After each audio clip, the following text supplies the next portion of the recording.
a retrospective on another great Charlton title, and some fan art by a guy named John Byrne. Let's look at some comics. Get here!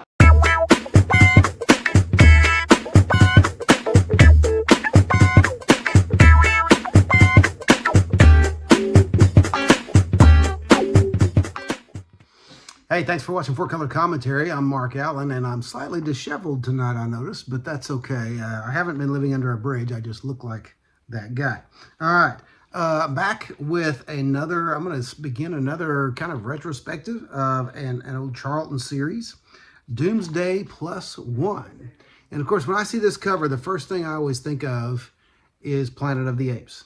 Same as when I see, I guess it's the first, the cover of the first issue of Commandy, Jack Kirby's creation for DC in the Bronze Age. The picture of the image of the Statue of Liberty fallen, you know, in the harbor there, and so this is the same thing, and just really striking image, very striking image. So Doomsday +1. This was actually this is publication date is July 1975. This actually, John actually started work on this book. I should note a couple of things. First of all, let me find it. The credits are all the way. The credits are actually found on page 14 of the book. Editor George Wildman, writer Joe Gill, artist John Byrne. And Byrne actually started this before he did any work on Space 1999. So this is an even more, you know, kind of a, I see aspects of, you know, John's style, Byrne's style, it changed quickly, it matured quickly in my estimation. And so, you know, I see even more, it's even rougher in some panels here, and I'll show you some of those, but just a quick rundown of the story, and just one problem I kind of have with the story. But you have here on page 1, Doomsday -2. These 3 astronauts are getting ready to go up into space, and I don't remember all their names. I've only it was years since I've read this. Let me see here. We have Jill Maldron, radiation expert. She's the redhead. We have Ike Yashida, the young Japanese scientist. And we have Captain Boyd Ellis, U.S. Air Force. So there you go. And what they do is right off the bat, they set up kind of a, not exactly a love triangle, but Akita has eyes for, or Ikeda. Yashida, we'll just call her Yashida. Ike has eyes for the captain there, and the pilot, and he obviously has eyes only for the other scientists. So anyway, kind of a love triangle in a sense, you think could happen there, but what happens also is you've got a radical dictator, an off the hook dictator, off his nut, and he's threatening to launch their 2 intercontinental ballistic missiles with warheads on them. And so you have a world in potential crisis. Now, here's just some art from the following 2 pages. It does happen. You know, that's the rocket taking off. But then on the very next page, the missiles are launched. And what this does, strangely enough, is it doesn't trigger a retaliation against this small nation by Russia and or the United States. Basically, every nuclear power just launches their missiles. With it doesn't say directly that the U.S. launches toward Moscow, but Moscow is hit, destroyed. Much of the U.S. is destroyed, and so because of two that were launched by a crazy dictator in some, I'm assuming, some small Central American country, the entire globe erupts in, you know, becomes a nuclear wasteland. So interesting. It just, you know, it did set up well. It was a reason to set up, or a way to set up this this barren future. Okay, and so the astronauts end up basically landing in Greenland. I did think it was interesting, their view of, this was an interesting shot, an interesting panel. see the capsule up here with the astronauts in it. They're looking down on a world that's dark, except for what would be, I guess, various explosions and fires. Nuclear holocaust. It's very interesting, very chilling image, actually, for a comic book, especially. But anyway, they do end up landing. They end up landing in Greenland, where it is cold but not unsurvivable. They end up finding creatures frozen perfectly in ice, as, of course, we know is right out of reality. We know that some animals have been found that way, mammoths especially. But then they find out one is alive and it's bearing down on them. But just as they think they are really getting ready to meet their end, the mammoth is speared by another denizen of the ice, who has come out of the ice, has been thawed, named Kuno. And there's Kuno, and there's the panel I was kind of talking about, the caveman there. He is really, that's a more amateurish looking, but still very, entertaining panel by John Byrne. It is very, it's rudimentary, more rudimentary than his work in Space 1999. But it's, and you notice that with his, I think John at the time had difficulty with bearded faces. And so you see that in the bottom panels of the next page as well. But still very entertaining, dynamic style, and just a lot of fun to read and enjoy. Great action panels there, and again, he's already experimenting there with panel placement and unconventional panel placement. And I tend to think John Byrne has always been, especially when he started drawing, he's been a student not just of comics but of storytelling in comics. And so, he just very entertaining stuff. There's another panel I was looking at. I thought, okay, Johnny was just getting his feet underneath him here, right here. And again, they're not bad. You can tell it's early John Byrne, but still great stuff. I mean, he had a lot going on, had had some great composition, great panels, and just really filled the characters with a lot of personality. And so there's the last page there.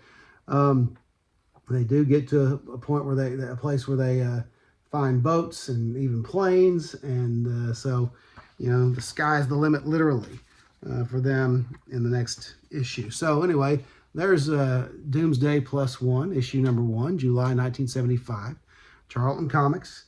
And again, this great cover, very striking cover. That cover doesn't have quite the and again, you all know I don't mean this in a negative way. It has a more professional look. It doesn't look like it was done with watercolor or crayon. And again, I'm not mean. Go back and look at my old videos. I'm not being mean, okay, at all. But anyway, so that was very cool. I wanted to show you also something that goes back even farther than John's Charlton work. This is some of John's work from the CPL gang, or from the CPL, Contemporary Pictorial Literature. If you've never heard of Contemporary Pictorial Literature, it's one of those runs. It was a fanzine, a very popular fanzine at the time, and probably one of the more popular ones to go back and get. I say that because it is so difficult to come by, even online. And they're just very select issues you can find online. I only have 2 issues. I have issues 8 and 11, and I want to talk about CPL more in the future. But right now, have some right off the bat. You have a cover on. This is issue number 8. You have a cover done by John Byrne and who did it say? Someone I'd never heard of, Duffy Voland. So that is an early, and this would be considered fan art, okay, by John. And because this is where Contemporary Pictorial Literature was where Raj 2000, John's character Raj 2000, was introduced, and where he got the attention of Charlton Comics. And so then they invited, I think it was Nick Cutie or whatever, who saw Raj, liked Raj, and John got to put some, some Raj stories in Charlton Comics. In fact, I have his first color appearance, his first color professional work. Now, again, I said color professional work, not his first professional work, but E-Man number 6 with Raj 2000. And we'll look at that because I'm going to do a Raj 2000 video. But anyway, just wanted to show you some of this, some early. I love this panel. First page, he's got John's Raj 2000 there, and he's sticking pins in a Magnus Robot Fighter doll. I thought that was great. Some great imagination there. Okay, so anyway, love that, and just very imaginative there. Get some more. Let me find as quick as I can the John Byrne. There's a John Byrne. It doesn't have his, well, I'm not going to say that's a John Byrne since it doesn't have his signature. Ooh, there's a wonderful early John Byrne, wonderful for fan art, Batgirl by John Byrne. Now, John had a different way of signing his name, his signature, as a fan. And I see that. I've seen that. Now, not all of them. Some of them are just too small to see. But they're in the future. Maybe I'll try to take some pictures and blow them up so you can see them. But it's more angular than what it went to eventually. The more traditional John Byrne signature that we know. All right. And I was trying to remember. No, it's not on this one. I'll have to find it on another one, but and compare signatures. He also, John Byrne, again, remember, this is fan art. He did a Punisher story in issue number 8 of CPL, which is just wonderful. I mean, again, it's very rudimentary, but you can see traits that still mark John Byrne's artwork today, like hands, okay, and musculature, and so it's just really neat. And it was a very, for what it was, a very cool story. It was just a 2-pager, and then he had some thing art in here. All right, there's Ben Grimm. This panel over here for sure is John Byrne, because that's a John Byrne girl there. Okay, and again, you just know, if you know John Byrne's art, you know his ladies. All right. Let's see here. See if there's anything else by Byrne. This actually is a John Byrne. I'm not sure who these characters are, because that is actually supposed to be a Thor, but not a Marvel Thor. This is a text story that was in here. And so you've got a John Byrne image there of a man, a man, and then a much larger man, Thor, with his hammer. And so anyway, I believe that's who that was supposed to be. Anyway, then you've got some kind of jokingly how to draw Raj 2000, and he shows the pliers, and then all of a sudden, in just 3 panels, it's Raj. So kind of tongue-in-cheek stuff there, but very cool. Raj 2000 work. Now, Raj first, I think I mentioned, Raj first appeared in the issue before this, CPL number 7. I would love to have that issue. Great John Byrne illo of Black Orchid in here. And again, for fan art, man, this stuff was great, because this was still fan art. This was, let me give you the exact publication date. I should have done that before. Bear with me. This is 1974 by CPL Gang Publications. So anyway, I think that's it for the John Byrne. Nope, one more. Oh, this is nice. On the inside back cover, a namer. Now, it'd be really cool to juxtapose this with the namer he did in Fantastic Four, and even the namer's own series. One of my favorite John Byrne works. But just very cool stuff there. All right. So anyway, thought I'd show those to you, and just some neat early John Byrne stuff, and some more Charlton comics. And by the way, as you know, I always like for people to comment on these. I'm curious. I've heard people pronounce it Charlton, which I always have. I've heard people pronounce it Charlton. I wonder, do you use an SH sound or do you use a CH sound for the comic book company? Anyway, that's it. Thanks for watching. Don't forget to like, comment, and subscribe, especially comment. And how many of you fondly remember this series? How many of you have never read it? It's worth getting, and it's not going to break the bank if you go out there and find it. But anyway, that's it. Thanks for watching. I'll be back soon with more Doomsday Plus One and more early John Byrne material. But just appreciate you watching 4 Color Commentary, and we'll see you next video.